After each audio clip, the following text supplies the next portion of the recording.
بہرحال یہ دشمنی اس لیول پہ گئی ہے کہ ایک دوسرے کے نام رکھنا، ایک دوسرے کے جو دلائل ہیں انہیں ریجیکٹ کر دینا، بھلے وہ اپنی کتابوں سے نکل رہے ہیں۔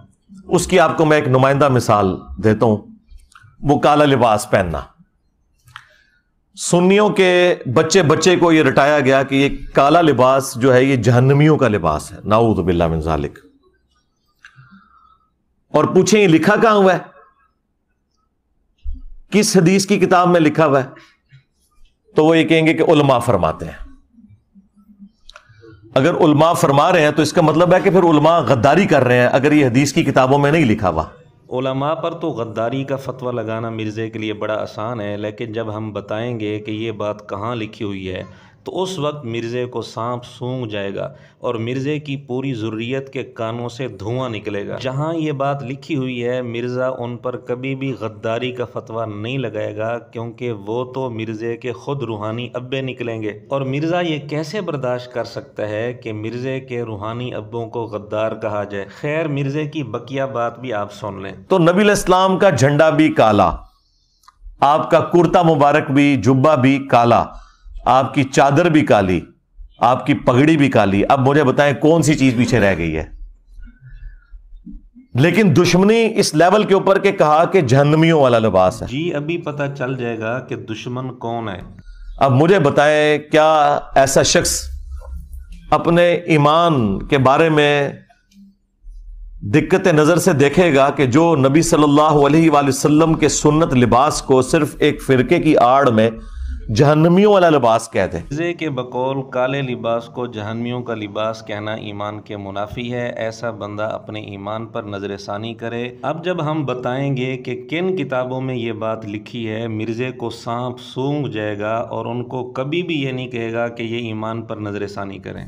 یہ میں نے آپ کو ایک نمونہ پیش کیا ہے، میں اگر صرف یہ نمونے نکال کے آپ کو دکھاؤں تو آپ کو دشمنی کا لیول نظر آئے گا کہ علماء نے کس بڑے لیول کے اوپر دھوکہ کیا ہے، اور یہ آج کے علماء نے نہیں، صدیوں سے یہ دھوکہ امت کو دیا گیا ہے۔ جی ہم بھی اسی موقع پر ثابت کریں گے کہ مرزے نے کتنا بڑا دجل کیا ہے، دھوکہ دیا ہے اور فراڈ کیا ہے، خیانت کی ہے۔ تو لیجئے اب ہم آپ کے سامنے ثبوت پیش کرتے ہیں اور آپ کے سامنے یہ حقیقت واضح کرتے ہیں کہ کن کتابوں میں یہ بات لکھی ہوئی ہے کہ کالا لباس جہنمیوں کا لباس ہے اور یہ فرعون کا لباس ہے۔ نمبر 1، اہل تشیع کی مشہور و معروف کتاب بحار الانوار ملا باقر مجلسی کی، جلد 108 صفحہ 131، اس میں حدیث لکھی ہے کہ کالا لباس نہ پہنو کیونکہ یہ فرعون کا لباس ہے۔ نمبر 2، یہی حدیث اسی بحار الانوار جلد 80 صفحہ 248 پر بھی لکھی ہے۔ نمبر 3، اہل تشیع کی مشہور کتاب من لا یحضرہ الفقیہ، لکھنے والا ہے شیخ صدوق،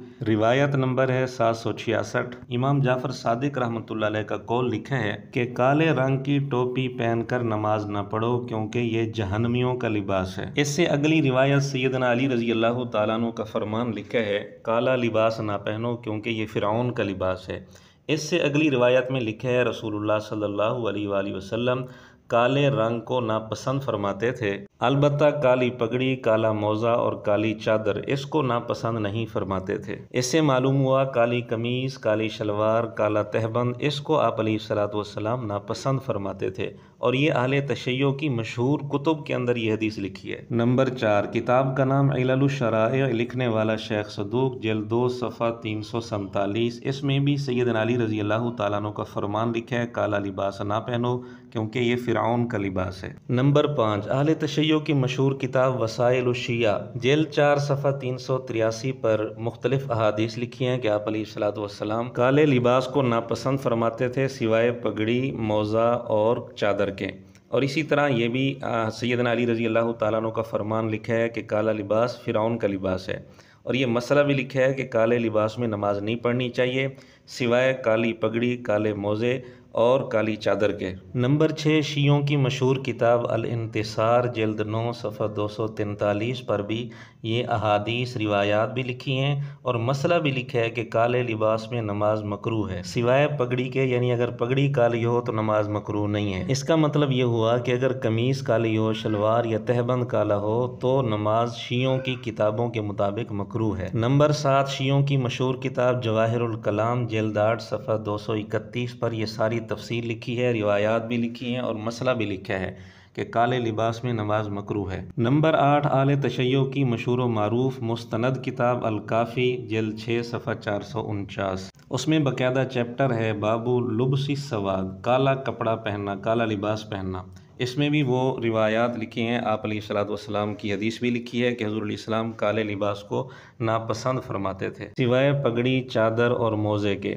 اور اسی طرح یہ بھی بات لکھی ہے کہ یہ لباس جہنمیوں کا لباس ہے۔ اور یہ بھی یاد رہے کہ بعض شیعہ کتب میں یہ بات بھی ہے کہ ائمہ اہل بیت میں سے بعض نے کالا لباس پہنا بھی صحیح اور ساتھ یہ بھی کہا کہ میں نے کالا لباس بھی پہنا ہوا ہے اور مجھے پتہ ہے یہ جہنمیوں کا لباس ہے۔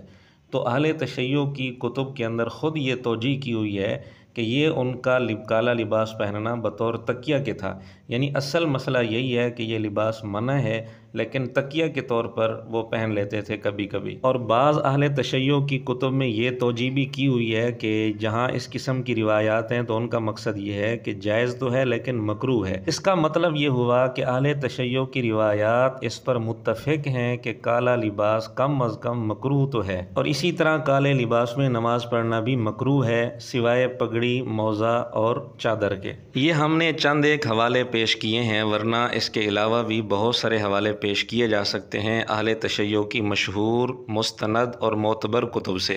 اور آخری جو حوالہ ہم نے پیش کیا اصول کافی کا، اصول کافی اہل تشیع کے ہاں کتنی معتبر ہے اور کیا مقام رکھتی ہے یہ آپ مرزے کی زبان سے سن لیں۔ اگرچہ اصول الکافی کتاب ہے ان کی احادیث کی، وہ آپ کہہ سکتے ہیں صحیح بخاری کے مقابلے کے اوپر اس کتاب کو وہ مانتے ہیں، اور وہ بھی امام بخاری رحمہ اللہ تعالیٰ کے 50-60 سال کے بعد لکھی گئی۔ تو مرزا خود بتا رہے ہیں کہ شیعوں کے ہاں اصول کافی کا درجہ صحیح بخاری کے برابر ہے۔ اب آپ مرزے کی بات دوبارہ سنیں۔ مرزا کہہ رہا تھا کہ جی علماء یہ تو کہہ دیتے ہیں کہ جہنمیوں کا لباس ہے، فرعون کا لباس ہے، لیکن یہ نہیں بتاتے کہ یہ حدیثیں لکھی کہاں ہوئی ہیں۔ اب ہم نے دکھا دیا یہ حدیثیں لکھی کہاں ہوئی ہیں۔ اب مرزا جو علماء پر غداری کا فتویٰ، دشمنی کا فتویٰ اور اسی طرح دیگر فتوے لگا رہا تھا، ہم انتظار کریں گے کہ مرزا ان کتابوں کے لکھنے والوں پر غداری کا فتویٰ کب لگاتا ہے۔ لیکن یہ بھی ہمیں پتہ ہے این خیال است و محال است و جنوں، مرزا کبھی بھی ان پر غداری کا فتویٰ نہیں لگائے گا کیونکہ یہ تو مرزے کے روحانی ابے نکلے۔